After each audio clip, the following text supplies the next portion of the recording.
नमस्कार, आर्य न्यूज देख रहे हैं आप। मैं हूं आपके साथ पल्लवी सिंह। रुक करेंगे उत्तर प्रदेश की कुछ खबरों की ओर। उत्तर प्रदेश में पहले चरण के मतदान से पहले ही पीएम मोदी ने आज वर्चुअल जन चौपाल के माध्यम से मतदाताओं से संवाद किया है। पीएम मोदी ने जन चौपाल के माध्यम से मथुरा, आगरा और बुलंदशहर के मतदाताओं से संवाद किया। इस दौरान उन्होंने सपा प्रमुख अखिलेश यादव पर भी जमकर निशाना साधा है। पीएम ने कहा है कि यूपी के लोगों ने दो टूक कह दिया है कि धन दौलत, बाहुबल, जातिवाद, सांप्रदायिकवाद के दम पर भले भी कुछ लोग कितनी ही राजनीति कर ले, लेकिन वो जनता का प्यार नहीं पा सकते। पीएम मोदी ने पूर्व की सपा सरकार पर कहा है कि जो पहले सरकार में थे उन्हें ना तो आप लोगों की आस्था से मतलब रहा, ना ही आप लोगों की जरूरत से। उनका सिर्फ एक ही एजेंडा रहा, यूपी को लूटो। उन्हें यूपी से विकास का कोई वास्ता नहीं था, उन्हें बस सरकार बनाने से मतलब है। और पीएम ने सपा सरकार के दौरान अपराध को लेकर भी आलोचना की है। उन्होंने कहा कि पिछली सरकार में अपराधियों के हौसले इतने बुलंद थे कि उस दौरान हाईवे पर गाड़ी रोककर गाड़ियों से लूटपाट की जाती थी। तो वहीं बीच हाईवे पर ही महिलाओं और बेटियों के साथ क्या क्या होता था, बुलंदशहर के लोग ये अच्छी तरह जानते हैं। तब उत्तर प्रदेश में घरों, दुकानों पर अवैध कब्जे होने की आम बात सामने आती थी। पीएम मोदी ने यह तक कह डाला कि सपा सरकार के दौरान पलायन को लेकर भी कई सवाल खड़े किए। उन्होंने कहा कि लोग अपना घर छोड़कर पलायन को मजबूर होते थे। आगरा के दंगों में आरोपियों के सिर पर किसका हाथ था, यह आप भली भांति जानते हैं। पहले की सरकारें भय निर्माण में जुटी थी, भय निर्माण करना उनका काम था और हम भविष्य का निर्माण कर रहे हैं। आज यूपी की बहनें और बेटियां खुले दिल से कह रही हैं कि हम पहले घर से निकलने में डरते थे, लेकिन अब बीजेपी राज में अपराधी थर थर कांपते हैं। पहले की सरकारों का एक और पसंदीदा खेल होता था, वो तिजोरियों को भरने का खेल। सब मिलकर खेलते थे, मिलकर खाते थे।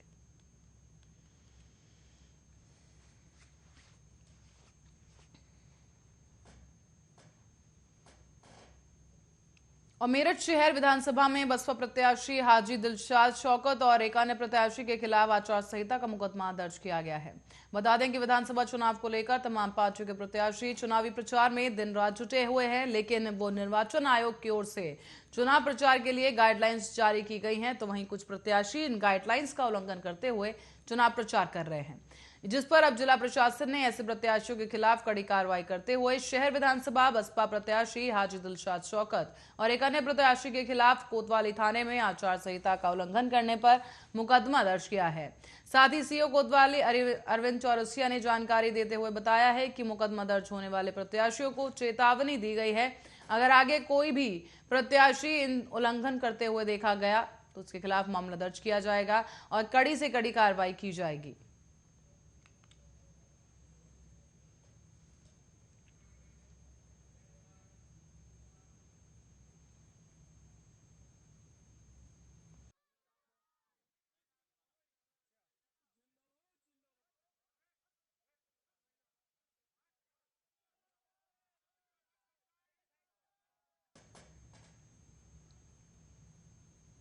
तो वहीं मेरठ में दक्षिण मेरठ से भाजपा प्रत्याशी सुमेंद्र तोमर के पक्ष में चुनाव प्रचार करने पहुंचे यूपी के मुख्यमंत्री केशव प्रसाद मौर्य। इस दौरान उप मुख्यमंत्री ने कहा कि भाजपा की लगातार बढ़त जारी है। 2022 विधानसभा चुनाव में जनता ने आगे बढ़कर कमल का फूल खिलाने का संकल्प लिया है। यूपी की जनता को पता है कि अगर भाजपा सत्ता में आएगी तो गुंडागर्दी नहीं चलेगी, अपहरण का उद्योग नहीं चलेगा, बम और तमंचा बनाने की फैक्ट्री नहीं चलेगी। यूपी की जनता को पता है कि भाजपा है तो विकास है, रोजगार है और सबका साथ सबका विकास है। सपा गठबंधन का प्रत्याशी हिंदूगर्दी की बात कर रहा है, इसका जवाब आप ईवीएम पर बटन दबा कर दीजिए।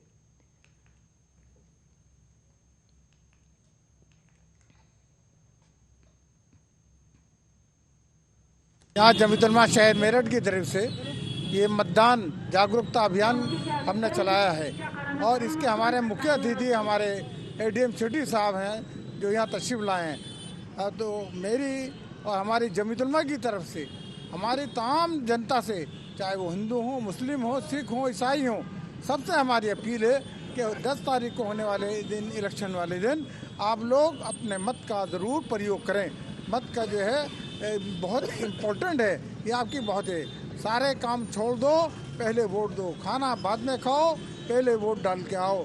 और चाहे साइकिल पे जाओ, चाहे हाथी पे जाओ, और चाहे फूल सूंघो या हल चलाओ। और वहीं आपको बता दें कि केंद्रीय मंत्री और यूपी के से चुनाव प्रभारी अनुराग ठाकुर ने सपा के अध्यक्ष अखिलेश यादव पर निशाना साध दिया है। उन्होंने कहा कि जिन्होंने राम भक्तों पर गोलियां चलाई, जिनकी टोपी का रंग लाल, उसके कई कारण हैं। बीजेपी नेता ने कहा कि उनको पहले पुराने सवालों के जवाब देने पड़ेंगे। उन्हें दंगों, अपराधियों, राम भक्तों पर गोलियां चलाने का जवाब देना होगा। उन्होंने पूछा कि क्या अखिलेश यादव उसका जवाब दे पाएंगे। अनुराग ठाकुर ने आगे कहा कि ये लाल टोपी लूट लिया यूपी, इसे प्रदेश की जनता जानती है। अनुराग ठाकुर ने कहा है कि अखिलेश कब टिकट देते हैं, कब काट देते हैं, पता नहीं किसी को भी। नाम किसी का आता है, पर्चा भरने कोई जाता है। ये एक ऐसा दल है जो टिकट तय नहीं कर पा रहा। उन्होंने ये भी कहा कि सपा गठबंधन में दरारें हैं। उन्होंने कहा कि बीजेपी जाति धर्म के नाम पर टिकट की बात नहीं करती। बीजेपी नेता ने कांग्रेस पर भी निशाना साधा और कहा कि 10 साल में अंतरिक्ष से पाताल तक लूट करने में कांग्रेस आगे रही है। उसमें कई जेल गए और अधिकतर अभी बेल पर हैं। कांग्रेस के समय कई लोगों को 10 और 18 रुपए पेंशन मिलती थी। पहलवान बबीता फोगाट पर हमले को लेकर भी अनुराग ठाकुर ने कहा है कि भारत के लोकतंत्र में संवाद के तमाम मंच हैं, ऐसी घटना नहीं होनी चाहिए, इसकी निंदा करते हैं।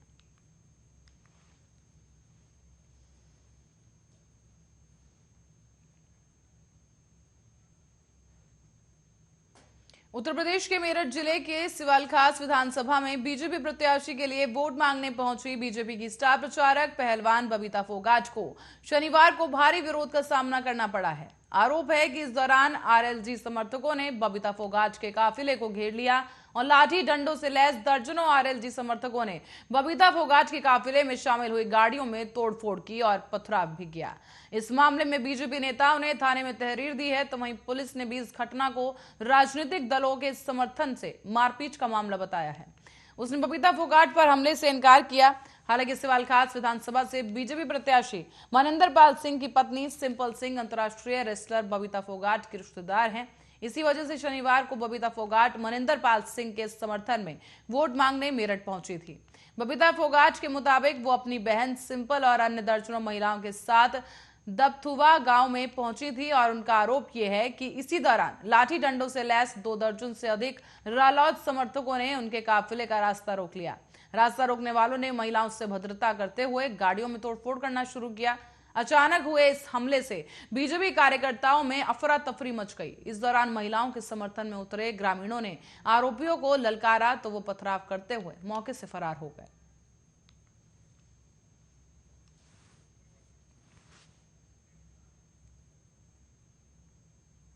और मेरठ में मेरठ जमीयत उलेमाए हिंद के साथ जिला प्रशासन ने 10 फरवरी को होने वाले मतदान को लेकर लोगों को जागरूक किया है।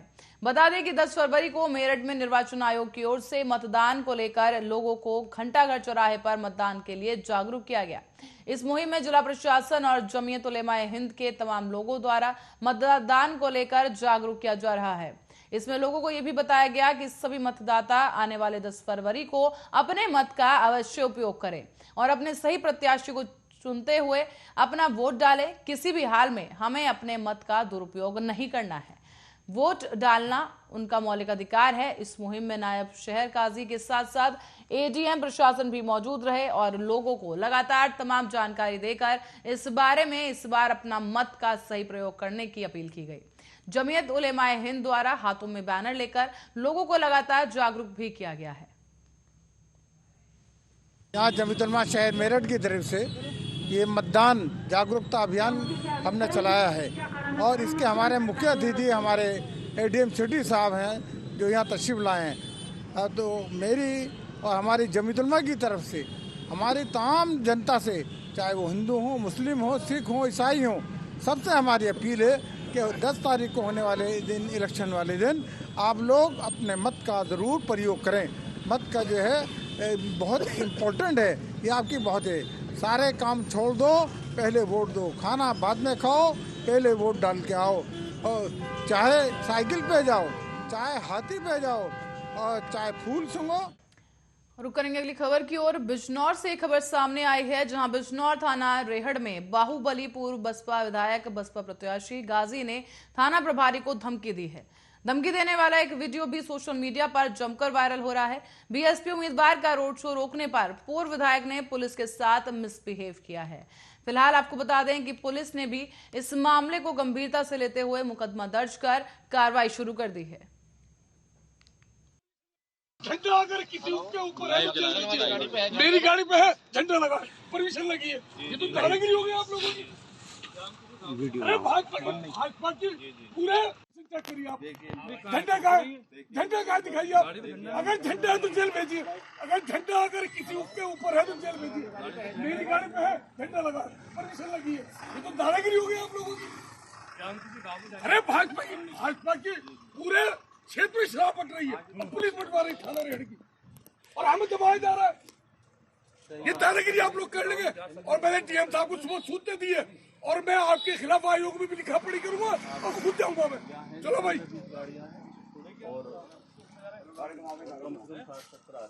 आप मुकदमा लिखिए अगर हमारा कोई गलत काम है तो। गाड़ी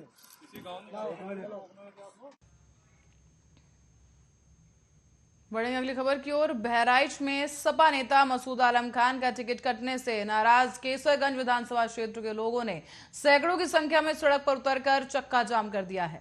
आक्रोशित कार्यकर्ताओं के खिलाफ अब पार्टी ने उनके खिलाफ जमकर नारेबाजी भी की गई और ऐसे में आला नेताओं के पुतले भी फूंक दिए गए। मसूद आलम की टिकट बहाली को लेकर एएनई केसरगंज, फखारपुर समेत कई जवराल में जबरदस्त प्रदर्शन किया गया है। साथ ही आपको बताते चले कि आज ही मसूद आलम खान ने सपा से केसरगंज विधानसभा 288 सीट से नामांकन दाखिल किया था। इसके बाद से ही टिकट कटने की सूचना मिलने पर यह प्रदर्शन देखने को मिला है।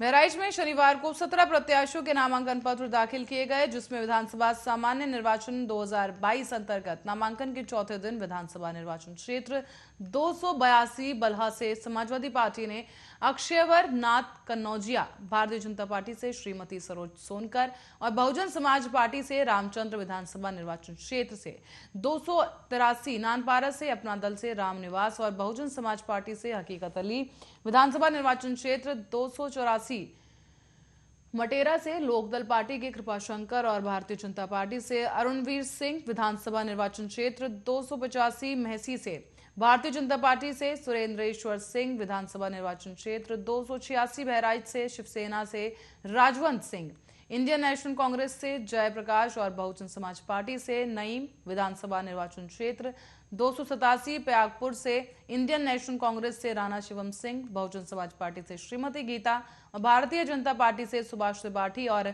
विधानसभा निर्वाचन क्षेत्र 288 केसरगंज से इंडियन नेशनल कांग्रेस से गीता देवी, बहुजन समाज पार्टी से बकाउल्लाह और समाजवादी पार्टी से मसूद आलम खान द्वारा नामांकन पत्र दाखिल किया गया है।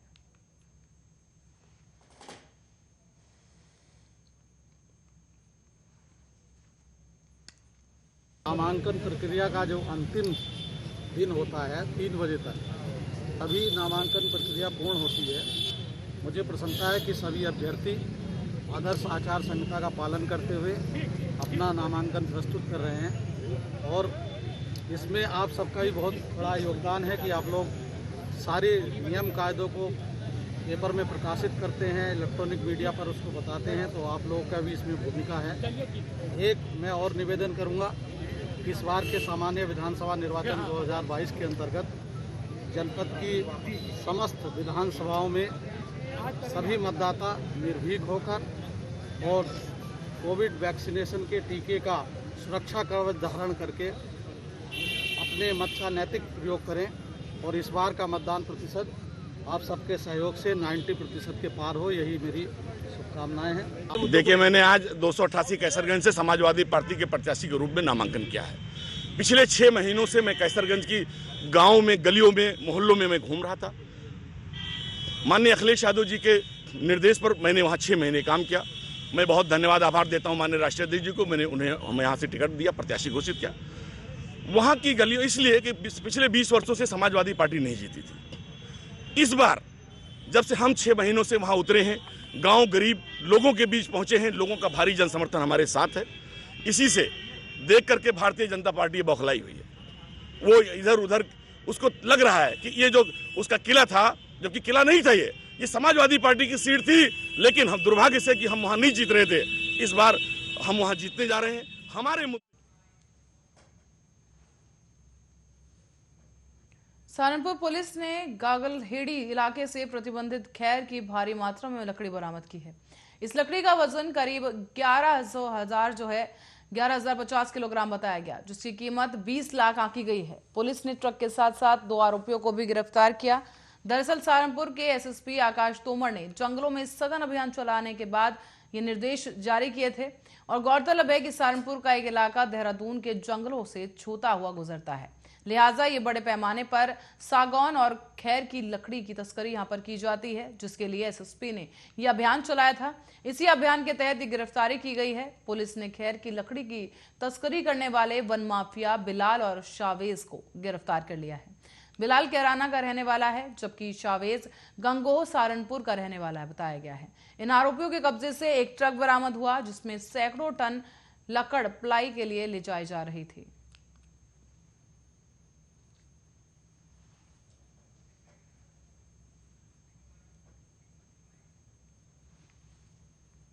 इसी के साथ ही उत्तर प्रदेश बुलेटिन में फिलहाल के लिए इतना ही। देश और दुनिया की तमाम खबरों के लिए देखते रहिए आर्यन।